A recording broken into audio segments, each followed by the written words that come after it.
Референдумското прашање на левица ги подели партиите, откако го официализираа со формулацијата дали сте за продолжување на преговорите со Европската Унија со прифаќање на собраниските заклучоци од 16 јули 2022, со оглед на фактот дека најголем дел од партиите се за продолжување на преговорите со Европската Унија.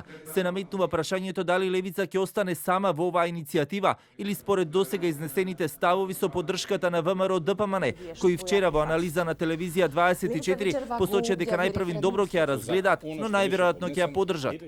Секако го поддржуваме самата иницијатива дека се разговара за референдум. Знаете дека референдумот е непосредно изјаснување на граѓаните, една уставна категорија која што за жал видовме како постапи Талат Џафери кога ја отфрли граѓанската иницијатива која што ја поднесовме до собрание. Видовте и на кој член од уставот се повика, на членот 118 се повика дека ратификувани меѓународни договори не можеле да се менуваат со закон. Никој не му поднесе, не му предлог за закон. Никаде во членот 118 не пишува дека не може да се менува со референдум. Беса пак, како партија од албанскиот опозицијски блок, велат специфична е формулацијата и дека тие како партија од секогаш имале определба за евроинтеграциите на земјата, но велат и тие ќе ја разгледали иницијативата. Секогаш, значи, кога се работи за евроинтеграцијските процеси, ние тие процеси ќе ги поддржиме, го поддржавме и францускиот предлог и понатаму се што е во насока на нашиот пат кон европските интеграции, Европска Унија, тоа ќе го поддржиме. Од СДСМ и ДУИ со слични ставови дека ова е сосема спротивно на определбите на земјата, кој ги има и нејзината иднина и дека вакви референдумски прашања не се од корист на државата и нејзините евроинтеграции.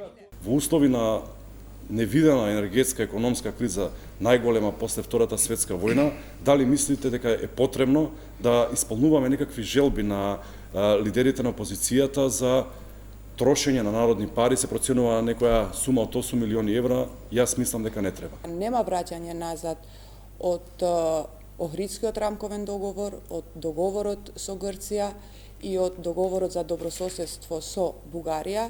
Ја мислам дека ништо што оди во спротивност со овие три договори нема да биде поддржано од ДУИ. Од левица денеска само кратко посочија дека од понеделник стартуваат со собирање на оние првични 100 подписи, за да може иницијативата да ја поднесат до Државната изборна комисија и до собранието. Ова пак укажува на фактот дека собранискиот спикер Џафери ќе биде ставен пред уште еден референдумски испит, за кој пак од левица тврдеа дека нема да му дадат лагодност, така лесно да може да ја отфрли иницијативата како онаа на ВМРО ДПМН, но доколку се случи, се закануваат со уште поинтензивни блокади на сите тела во законодавниот дом.